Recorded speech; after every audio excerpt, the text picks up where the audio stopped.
Hello, everyone. Welcome to this morning's webinar about age inclusivity. My name is Stuart Lewis. I'm the CEO and co-founder of a business called Restless. And we're going to be talking through why age inclusivity is no longer a nice to have, why it's increasingly essential. And we've got three wonderful panelists with us to help talk about their experiences of this on the sharp end in the recruitment side. We'll just give a couple of minutes for everyone to come through the waiting room and join, and then we'll get started.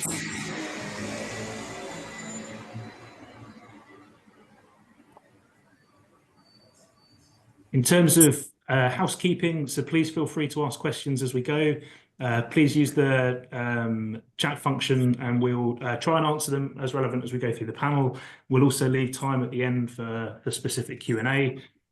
If everyone could go on mute, just for the recording, that would be fantastic, just to ensure we can have good audio for everyone.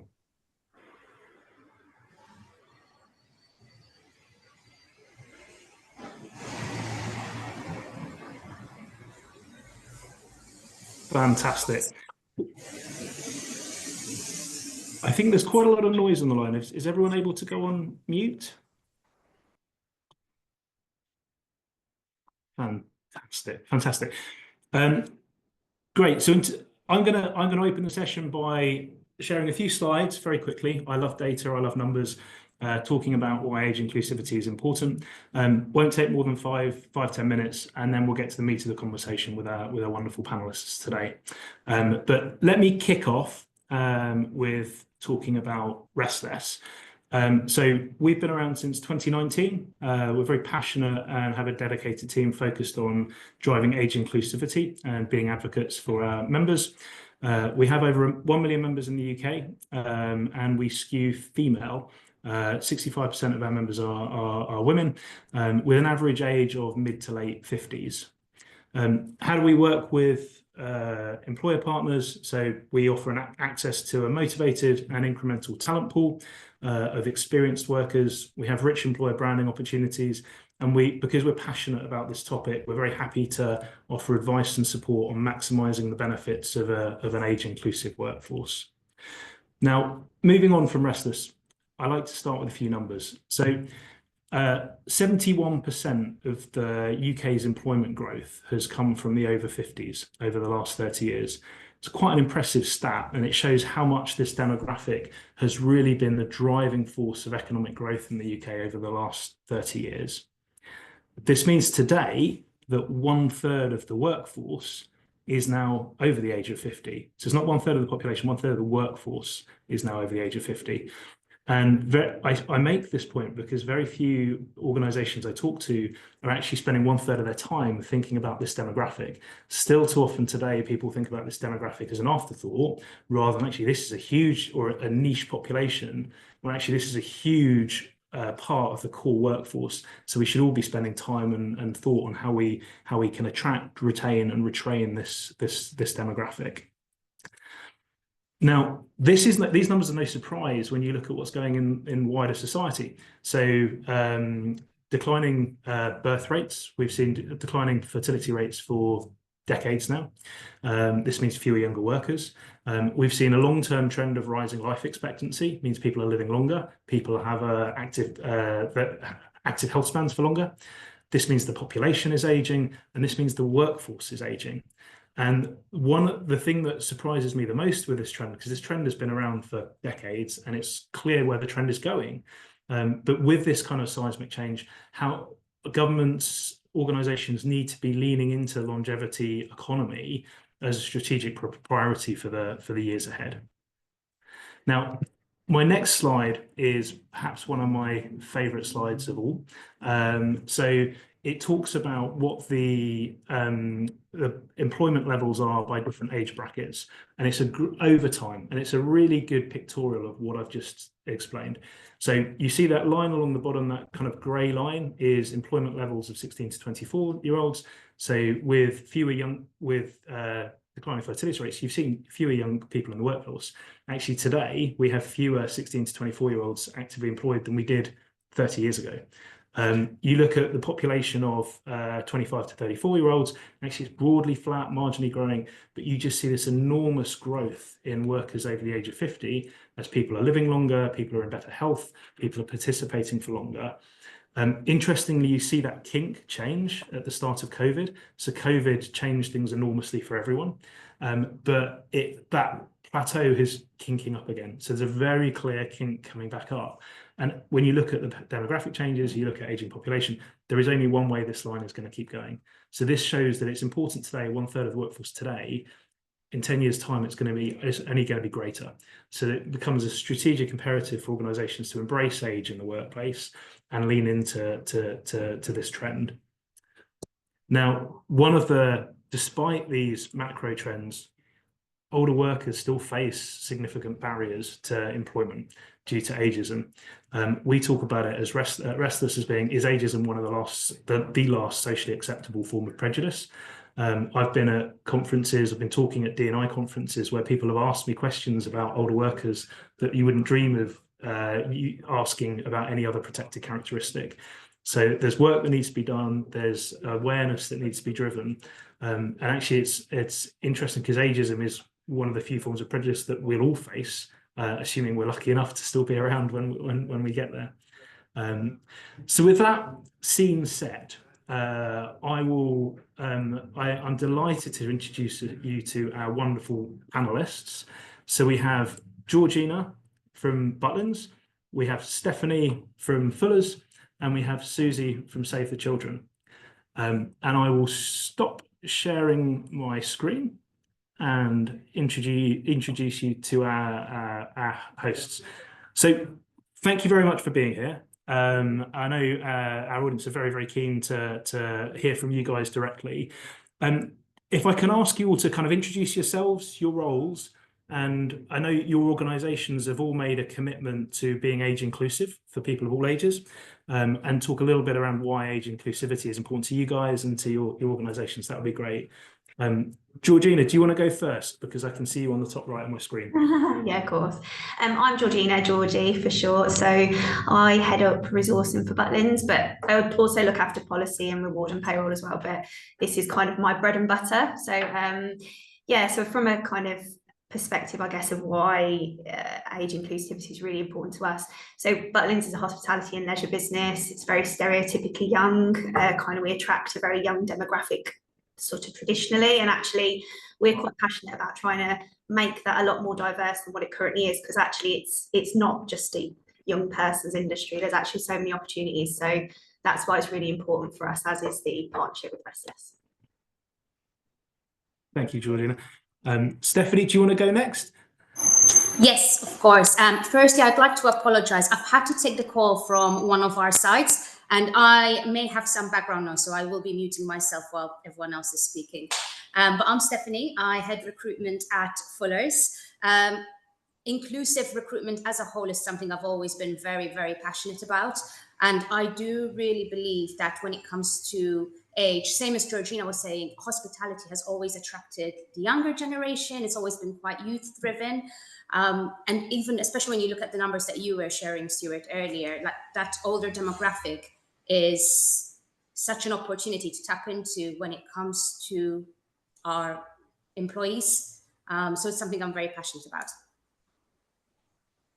Thank you, Stephanie. And we'll come to talk about it, but that hospitality and the perceptions and so on is something that's really interesting will be really interesting for many of our listeners today. Susie, would you like to introduce yourself? Hi, yeah, I'm Susie Dunstan. I'm the Volunteering and Communities Insight Manager at Save the Children. I work within the trading team of Save the Children. Obviously, Save the Children, kind of the purpose is to support the lives of children all over the world, international charity, but I support our shops. We've got 80 shops across the UK.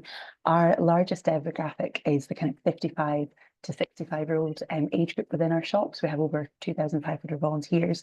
So it's a key demographic in our shops that we're really focused on supporting and enabling in our shops. So yeah, it's hugely important, but yeah, all ages are wildly important to us. Thank you very much, Susie. And I know I find it really fascinating both the similarities and the differences with the volunteering sector within the shops.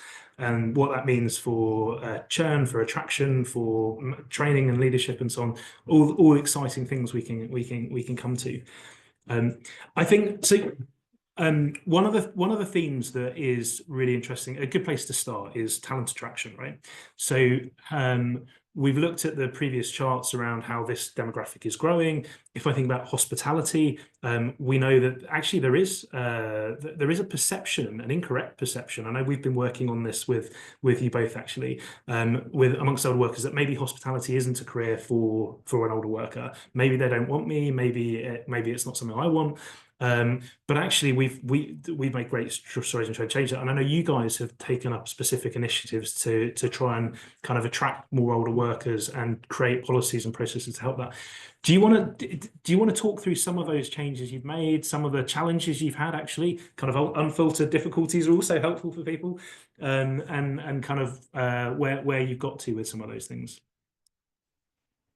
Shall I kick off? I think from our point of view, I think one of the things that we've really struggled with, so there's two things with Butlins really. Typically, we do naturally attract a younger workforce because of the nature of the roles, which obviously, Stephanie, you've talked about as well. But also our locations are quite tricky for us. So we have 3 resorts that are based sort of in seaside towns, essentially. And the demographic there is quite varied. Some of them are more sort of retirement areas. Some of them are much more diverse than that. But I think from our perspective, one of the biggest things that we've worked on, I guess, is one, trying to open up our attraction methods to be a little bit more diverse in terms of not just Indeed as an example, which is why one of the partnerships with Restless is quite important to us. But I think the biggest thing, I think, for us, and obviously Stuart and we've spoke about this a little bit, is around kind of trying to challenge the perceptions of our hiring managers internally around what is within the realms of possibility for kind of typical hospitality work. So I think perceptions, whether we wish to have them or not, from an unconscious bias point of view, are that actually, can someone who is of that older population, can they clean, can they work the hours that we need in a 24-hour business? And actually, a lot of the work we've done is around trying to build confidence that actually, yeah, they really can, and we just have to keep a really open mind and try and take that out of it completely and trust in what the candidate says as opposed to what we might unconsciously think. So we've done loads of work in that space, which I think has really enabled us. And also, to be honest, we have so many amazing sort of success stories of people that have come in and, had a complete career change, worked their way up, and I suppose Butlins has a lot of opportunity for that because we're really passionate about recruiting on behaviour as opposed to kind of skill. So that's quite important for us too. So there's a few things we've introduced, but it's definitely a work in progress for us. It's definitely not perfect, but we're working on it. That all makes sense, and that anti-bias hiring manager training is something we're really supportive of. Most, again, across the board, most anti-bias training doesn't think about age. Again, it's done as an afterthought. I know you guys have spent a lot of time actually trying to get that embedded. Steph, I know we've done some work with you guys on that front, and you've taken a number of initiatives. Do you want to tell us a bit more? Yes, absolutely. So I think similarly, our partnership with Restless has definitely assisted a lot. I think it's not just that we use Restless as a job board, it's also the image you give us, when we're posting together, when there's social media posts, it's the light it puts Fullers in. So that's been very beneficial. Other things that we've tended to tried to do a lot more of, is actually share employee stories. We've got a lot of success stories when it comes to older employees that work within our businesses. They're brilliant. They've got fantastic stories, and we really, really try to shout about it, both internally with our current teams as well as externally. So with our customers, if they go on our recruitment page, they can see their stories, they can hear them talking. So those are 2 things that have definitely assisted a lot. And then another thing is we've reviewed our job adverts. We did go to our employees who fit into the older demographic and asked, what's important to you? What benefits would you like to see in Fullers? And what we found is they haven't actually there's nothing different that they want. They want the same benefits as everyone else. The one thing they really, really value is flexible hours. We've tried to emphasize that quite a little bit more in our job adverts and make sure people are aware that in our industry, it's easy to offer flexible hours with most of our roles available. And flexibility is something that is absolutely key. It's such a big topic. I would love to come back to that as a group and talk a bit more. I think interesting hearing about the language in job adverts. Something we talk about a lot. There's some phrases that just turn off both young and older workers. So things like tech savvy is often used as a stick to wade off older workers, but it doesn't have a corresponding benefit for younger workers because they're like, what does this even mean? If you need tech skills, people put this, do you need C# coding? Do you need JavaScript? Do you need Node.js? Something as generic as tech savvy is a great example. I always use that as my example of just bad language to use that kind of puts off older workers. Definitely. And there's also little words like bubbly and energetic sometimes, which can make it sound like you want a younger crowd to apply, which isn't the case at all. Exactly right. Exactly right. And imagery is important on the career site, making sure there's kind of representation, just like with customer representation and so on. And Susie, like I know, so you're not in the hospitality sector, obviously, but you have your own kind of initiatives and you've done a lot on time because this is such a core sector for you. You do a lot to make sure you can attract this type of audience. Can you talk us through some of the steps you guys take at Save the Children? Yeah, absolutely. So we, in terms of the way we operate, we have the 80 shops, but there's a mixture of operating systems. So we have some shops that have a shop manager, other shops that have shop manager and paid support, but about a third of our portfolio is entirely volunteer led. So we do a lot of kind of centralized training and engagement to kind of support our volunteers. One thing that I suppose differs kind of the volunteer compared to paid employment is our competitors are things like Netflix and childcare, because we can't kind of encourage people with wages, and obviously the flexibility. I think that's interesting because that is definitely something that people are very keen to have in volunteering as well. So it's something that we promote as well. In terms of how we kind of support our volunteers is we try to make sure that everything is as inclusive as possible. People come to us for so many different reasons, so often kind of seismic life events. So redundancy, bereavements, a change in health, or kind of moving house, location, that kind of thing. So they're coming at these key moments in their life, and the staff members are really having to support volunteers, all the time. They quite often bring all of those kind of issues, not issues, but kind of life events with them into the workplace. So we do a lot of investment in our staff. We do kind of unconscious bias training. We do volunteer management boundary training to make sure they're aware of all these situations that might be happening, as well as kind of disability inclusion, diversity and equality training. So there's a lot of different things that we provide with our staff.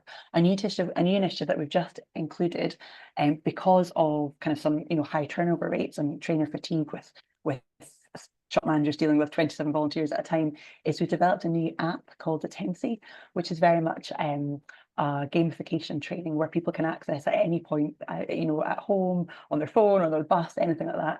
And it allows people to get the training when they want it.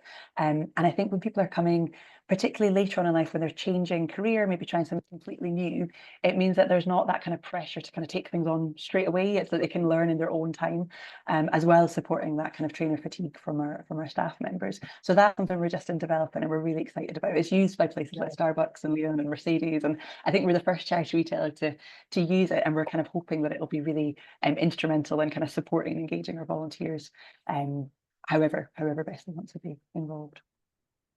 And Susie, we talked a little bit around how in a voluntary environment where wages aren't being paid, churn is likely to be higher than it will be for paid employment, which means training is of the utmost importance, both for the volunteers. How do you get them to hit the ground running as quickly as possible, but also for the managers of those teams, like because you haven't got the normal structures of wages and so on as an incentive. The leadership training and the kind of management skills become even more important, I guess. Oh, I think that's the thing. I think unless you know charity, I think sometimes people don't realise the amount of work that goes behind the scenes, and our charity shop managers are just exceptional people managers. They're so skilled, and obviously there's the commercial and operational elements, but they can't do anything without that kind of team of people. And I think in kind of industry averages to have 18 volunteers per shop, but actually in Save the Children it's 27.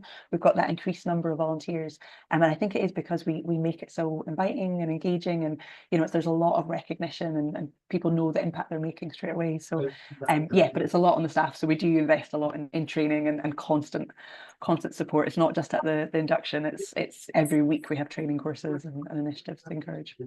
One of the things we talked about then was life transitions. So at Restless, we're all about helping people navigate transitions, because people go through so many of them, whether it's workplace transitions, financial transitions, health transitions, relationship transitions. It's a real melting pot this age. So one stat most people don't know is that full-time earnings peak in our 40s, and then decline in our 50s, decline again in the 60s. I wish I'd known that in my 20s, because I'd have put more in my pension. But it does mean that many people in their 50s are looking for a transition. Not everyone. Some people are looking for the next step up in their career. Most senior leaders of FTSE 100 companies will be in their 50s or 60s. But for a large number of people, they're looking for a transition. And those kind of lateral career entry points are really important as part of that attraction strategy. Now, I know, Georgina, I know, Stephanie, you guys have done good work on those kind of lateral entry points and kind of training on the job, if that makes sense. Georgina, do you want to talk us a little bit about what you've done at Butlins on this space, and then Steph, you can follow. Yeah. From our point of view, one of the things that's become a real big business initiative for us is around, we call it Team Member Plus. So it's essentially less of you come in and we test your skills in one department and you then work in that department. We're looking at more having people that are kind of multi-skilled around Butlins. So it's a really good opportunity, whether it does, regardless of age really, but specifically if we're talking about this population, if we do get people that come to Butlins, as I'm sure you guys do as well, who are looking for a complete life change. They sometimes move to the sea, they want to kind of start afresh, they want to learn some new stuff. And actually for our Team Member Plus populations, we try and sort of give people the skills from the start. So like I said, we recruit based on behaviour, values, connection, because we feel like we can build on that stuff. Whereas, skills on a bit of paper aren't always the easiest thing to sort of translate to reality. So we try and invest a lot in that sort of upskilling straight away, and we pay a slightly more enhanced rate for that as well to try and support people. And we also have an amazing we call it our leadership development program. So it's something we've recently launched that's around career pathways. So if I'm a team member working on a resort, how do I become a shift leader? How do I work to get to that point? What do I need to do? How does my leader support me? So it's not just about upwards moves. One of the things Butlins is amazing at is around lateral moves. So actually if I've worked my whole life as a chef, let's say, how do I build that now at Butlins? What could I do? Can I move upwards? Can I move across? What if I want to go to the front of house instead of back of house? So there's like options to move people through, and it's about transparency for us because it's quite a complex organisation with lots of roles. But without sounding too cheesy, it's kind of like, if you have the right approach, we really hope that we can support people to move to what their aspirations might be. So that's kind of how we approach it. Thank you, Georgina. And Steph, I know you guys have done a lot of work on all-age apprenticeships and other kind of lateral entry points. You've got some great examples, I think, of people who've come in, right? Yes, that's right. I think one of the good things that we've noticed with apprenticeships is we work both externally with colleges as well as we offer apprenticeships for our internal employees if they would like to go on to an apprentice. But one thing we have noticed is we really can get apprentices of all different age groups, which has been great. I think our oldest apprentice joining was age 54, and he's got a brilliant story. He's still with us till this day, finished his apprenticeship, and he is still with us till this day. And again, similarly, we have very, very clear pathways for him when an apprentice comes on board. I really do apologize about the background noise. But yes, that's basically the way it looks like with apprentices for us. Something else which assists as well, I believe previously when someone was coming on board to do an apprenticeship, they had to have their GCSE Maths and English, which is now, if you're over the age of 19, is no longer a requirement. And that's really impacted positively as well when it comes to this group.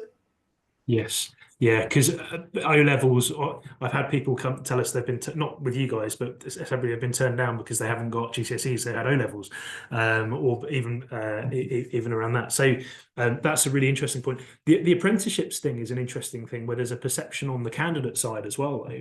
So when we first listed apprenticeship roles on our site, we'd had a few complaints like, why are you listing apprenticeship roles? Like I'm in my 50s, and we're like, they're all age apprenticeships. So it's another example where there's a kind of perception management and awareness thing to be done on the candidate side, as well as from the employer's perspective as well, which is brilliant. And we talked, so we've covered off flexibility. Actually, before we go into the flexibility, Georgina, you mentioned something about skills training, and it's more about the behaviours and the skills, because we can teach them. I know we've talked about previous things in the past. Like, one of the elephants in the room with this that drives ageism is things like older workers are not tech savvy, or they're not good with technology. Some are, some aren't, just like with any demographic. But if we address that elephant in the room, like, how do you guys think about tech skills, tech training for this demographic? Susie, do you want to go first, and we can bring it around background? Yeah, I think it's one of those kind of urban myths, isn't it? It's just not the case in my experience at all. We frequently get emails off, iPads and all sorts of stuff. I think particularly with this age group, everyone is very much of a working age, 55 to 65. And I think the app that we've just involved, we also have like an internal, pretty much everything we do in terms of our recruitment is online. And it's never really been a barrier. Obviously, we always include kind of a paper option for things, but actually we don't see it as a barrier. We see it as that's actually the most accessible way to reach people. That's how people want to be contacted. They want to do it in their own time, on their own terms. And that's why we've particularly focused and invested in this online technology, because that has not been our understanding. Steph, do you want to? Is there anything you'd add from a Fuller's perspective? Yes, absolutely. I think when it comes to the tech side, it's both sides. We do offer a lot of support. If someone doesn't feel very confident in it, then we do ensure we offer support, whether that looks like training. And also, the other side is our manager side. We do try to train our managers on inclusive hiring and making sure the environment is inclusive for everyone. And with roles within Fuller's, managers can easily offer that support to anyone who doesn't feel as confident with the tech side, whether that's assisting them with an app, taking them through a process, just being there, there to shadow them to ensure they feel comfortable. So, and it's more of a skill to learn, right? So if they absolutely, and that's a skill. So training is also offered if needed. Makes sense. Georgina, is there anything you'd build on that? I think both what the ladies have said spot on, really. I think for us, just sort of building on something that Stephanie said as well, I think the removal of the requirement to have GCSE maths and English is going to be a big move forward in terms of apprenticeships, especially for the older population who might, as you said, have O levels or something that isn't transferable, because that's been a real blocker for us to sort of build people on. But in terms of tech, I think it's two things for me. I think one, from an advert perspective, I think there's sometimes what's the word I'm looking for? I think there's a desire from managers to put everything that could make the perfect candidate in every certain situation. But I think for me, it's about, is tech savvy, or whatever way we want to use it, is that really required for the role that we're looking for? Because a lot of the time it isn't actually. But actually, for me as well, it's about supporting team to build the skills that they feel like they need, whether it's for work or whether it is outside of work. So the tech side of things, as the lady said, all of our recruitment is online unless there's an adjustment that's required, as is a lot of our learning. So we have our L&D managers and our leaders are really apt to kind of coach and support where needed. And we also try and encourage kind of cross-peer support as well, because that really helps build relationships and kind of that network of support. So we try and do it sort of real time. So yeah, I agree with both. And I think with one of the golden rules with customer-facing roles, which all three of you have lots of, right, is customer bases are aging as part of this demographic trend. But trying to reflect your customer base makeup in your local hospitality in your local communities. Do you ever get feedback from your customers around age or is that ever a factor? Yes, absolutely. I would say at Fuller's, when it comes to our customer base, it's so varied. We've got young families, we've got older demographic. It is extremely, extremely varied. And one thing that customers definitely appreciate is going into a pub, into a hotel, and having representation within the employee team. In terms of feedback in general, when it comes to having older employees as well, we tend to get a lot of positive feedback. People enjoy the conversations with them. They always say they're so happy to be here. I think one thing we have noticed is a lot of people who fall into the older demographic genuinely want to be there and genuinely enjoy the social aspect of the job. And that really comes through with customers as well.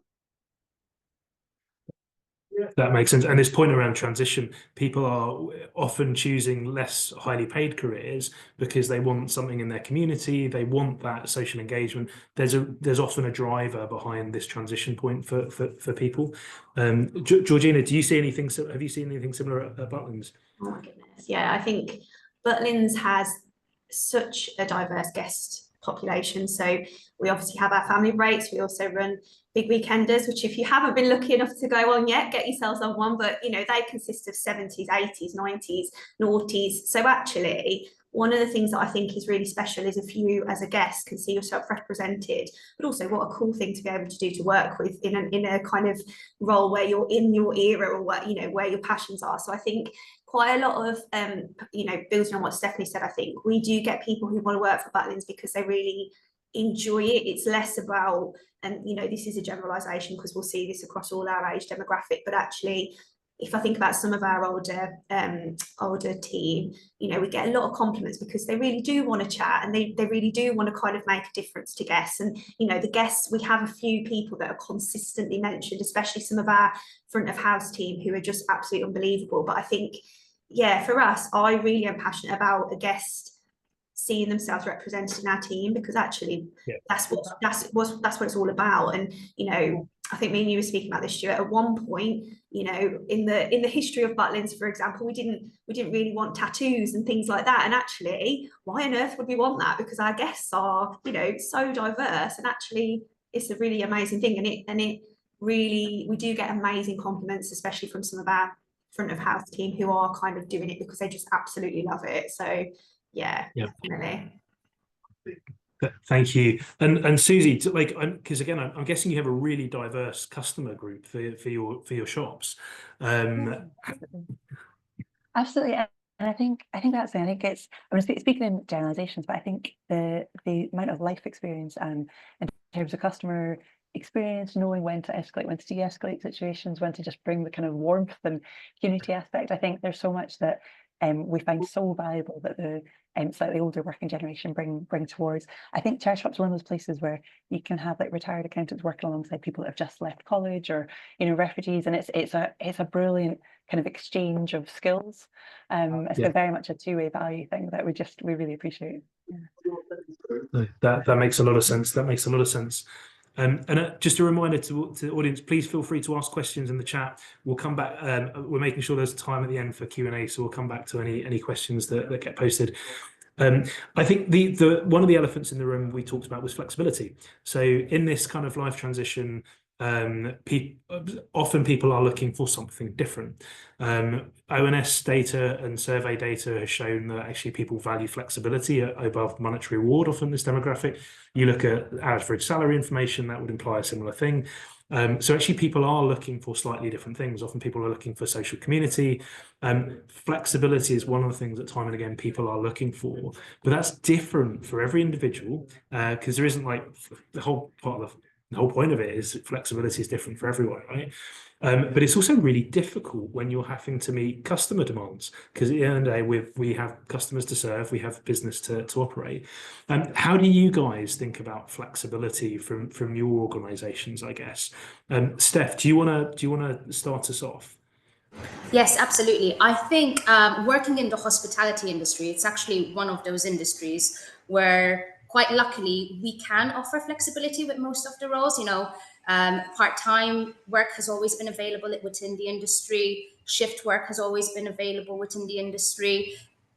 People are not required for a 9 to 5. If someone prefers to work evening shifts, that's available. We have hotels as well. So if someone prefers early mornings and would like to just do a breakfast shift, that is also available. So it's just ensuring that that is clear within the advert, and also training managers to not see people who would like flexibility as a negative or see it as a down point. So ensuring that our managers are also trained to be aware of age bias.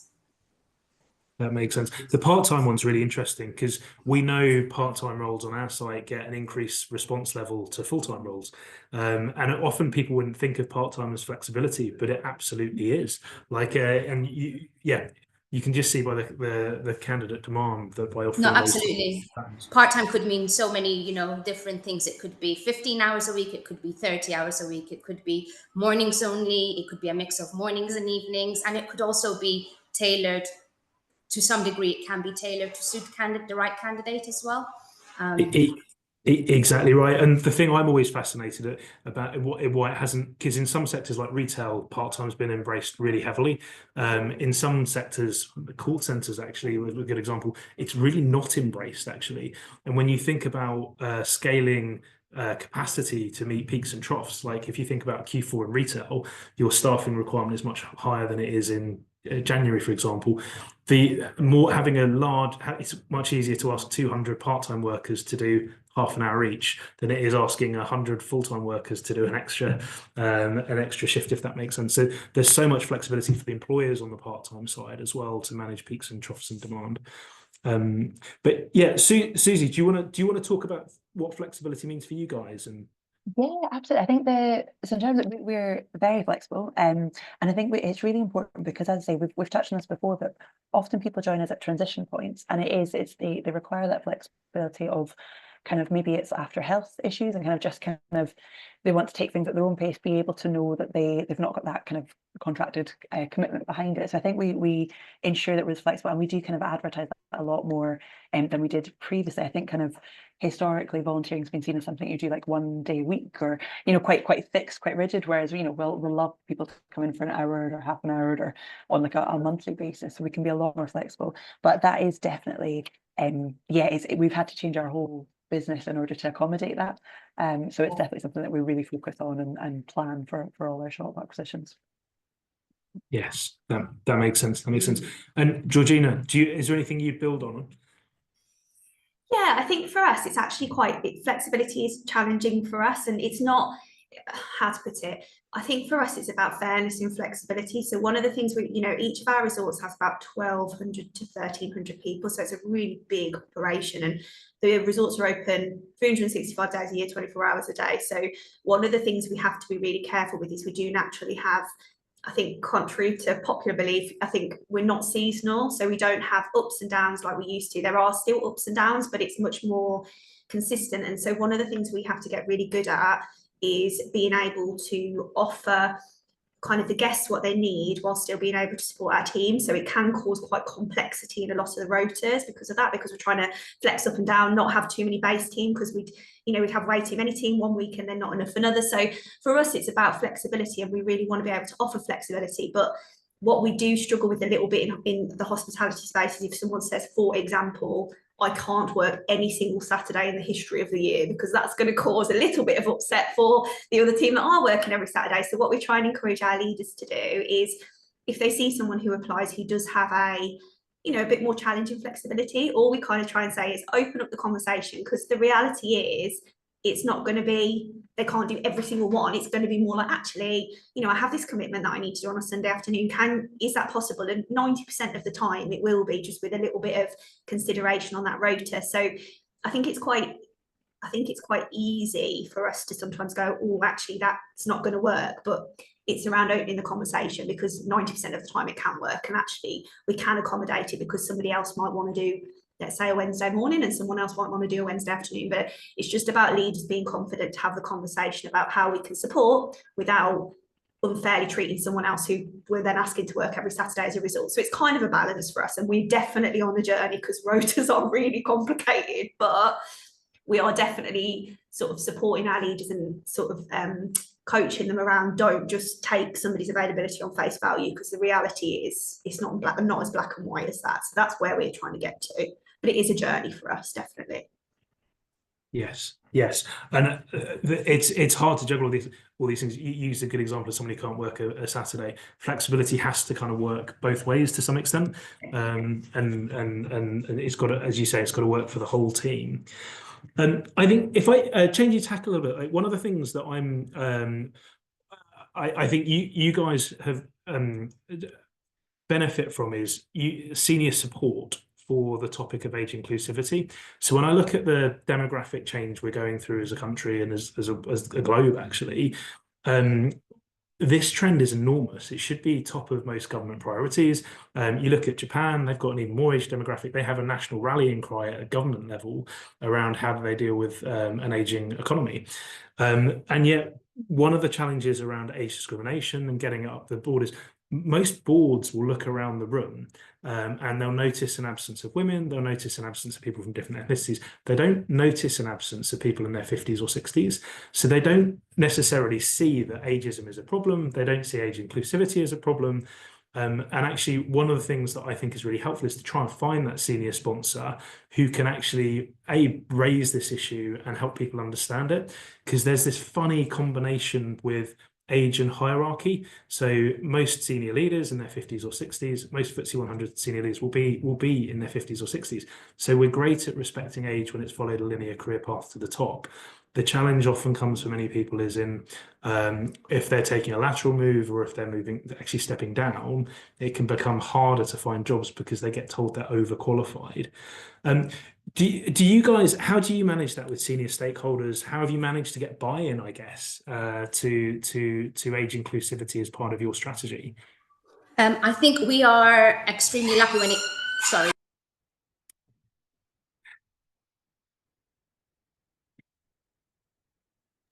Sorry, I'm in one of our private rooms. All the windows are closed, but the noise, they're clearly not double glazed windows.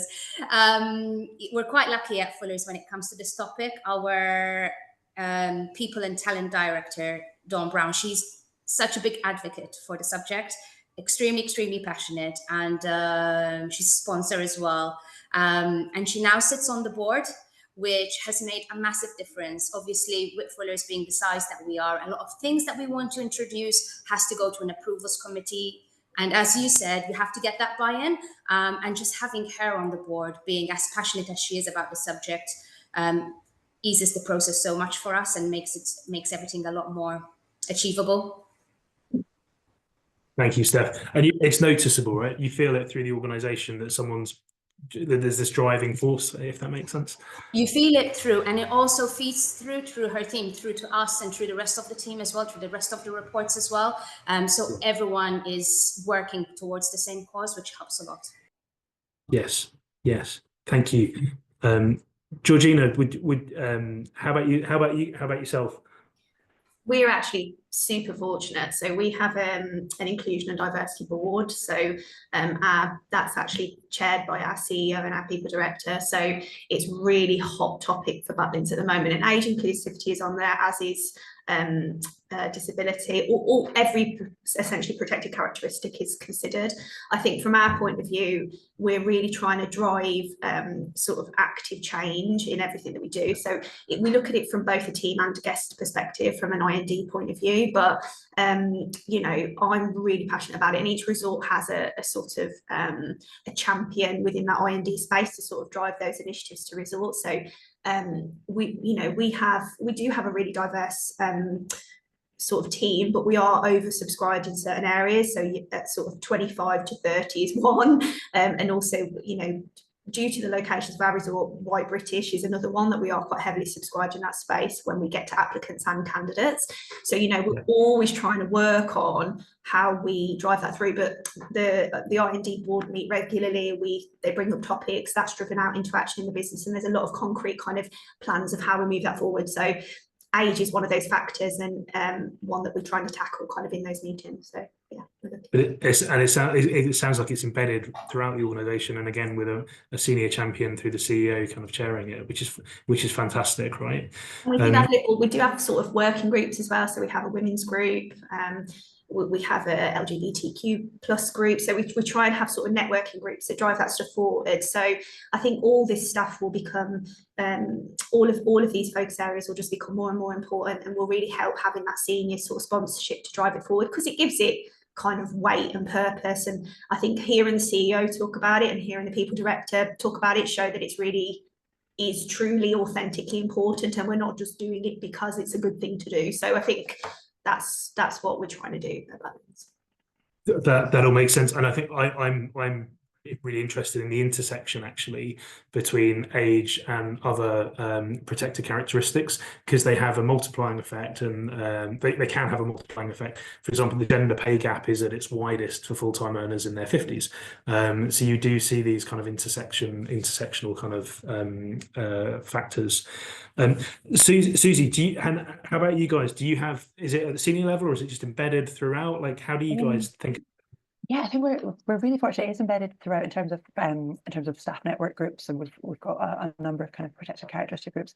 In terms specifically with volunteering, we've done a lot of work recently looking at who's volunteering for us, the kind of the demographics, where they're coming from, where also where we're reaching people, and identifying the groups that we are missing from our teams, and where we're potentially not reflective of our local communities. And actually that's kind of what prompted the conversation with Restless, and we were able to utilize that and use your kind of volunteer recruitment board, which has been really successful for us.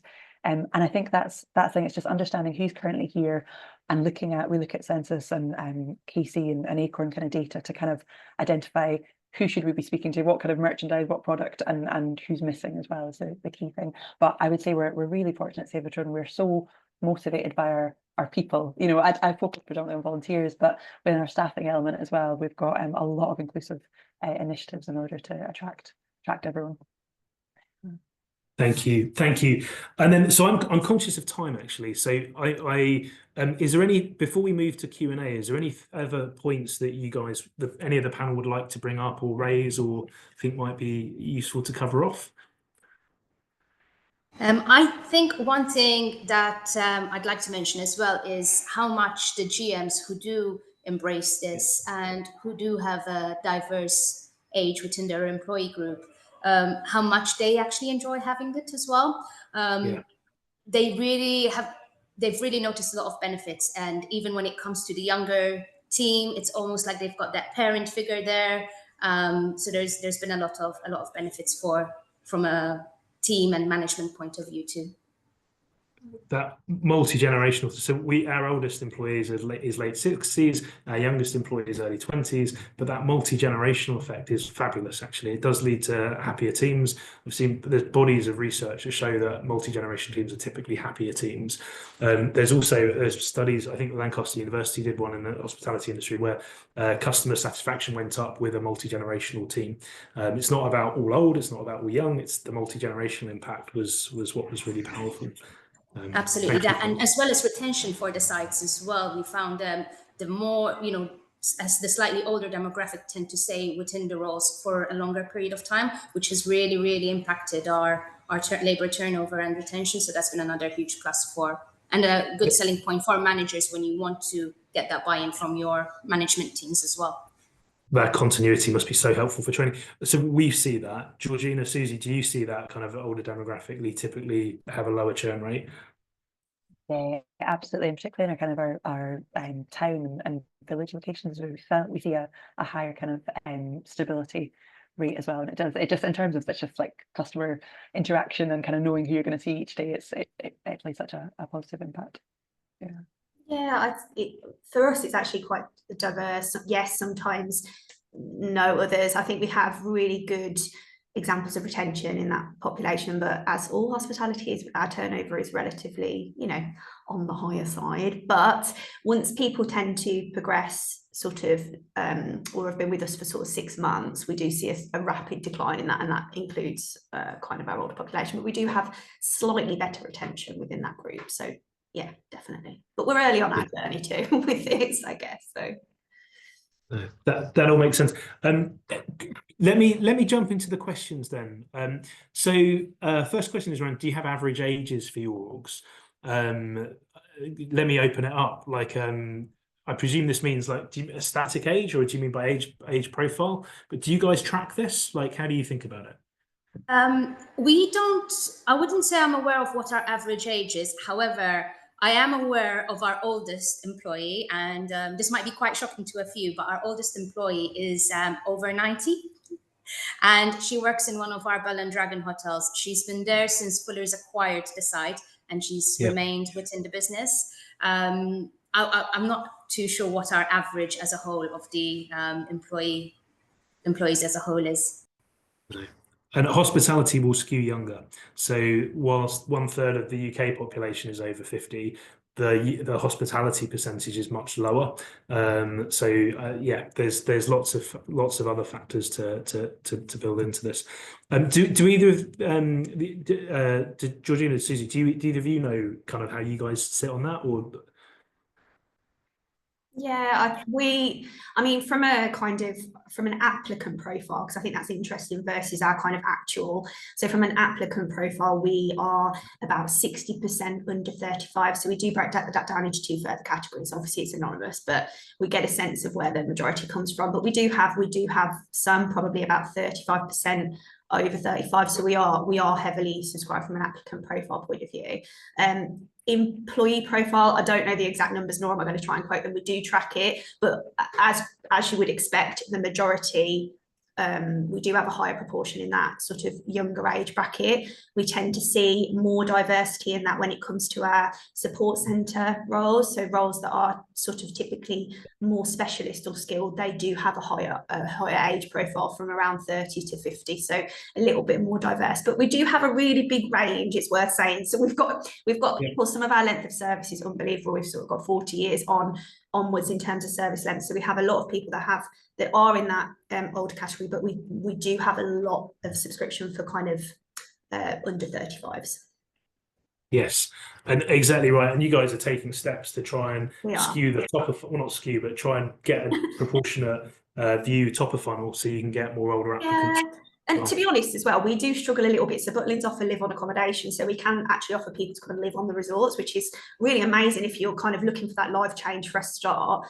But we do struggle a little bit as well, because naturally the areas that we're in, so we're in Skegness, Bognor Regis and Minehead, they do have their own age demographic, their own ethnicity demographic. So we are always sort of trying to look at bridging out location wise as well, because we can actually offer that. But you know, I think for me that the whole point about this, and obviously Stuart, you and I spoke about this before we started, you know, I think organisations can be really fearful that they're not perfect in this space. And I said this to you, I was like, look, we are not perfect, but I think steps on the journey are what's important. And if you can demonstrate that you're trying to learn and kind of move it forward and shift the dial even slightly, action is better than no action, even if it's not perfect. So that's what the journey we're kind of on, I guess. Never let great be the enemy of good, right? It's Exactly. all about making progress on the journey. Progress, not perfection, you know, that's what we're working on for sure. I like it. And Susie, like how's your mix breakdown? Well, actually, since kind of lockdowns, our general age of existing volunteer base has gone down by about 10 years. It was kind of about 54, but it's gone to 45 just in the since lockdown.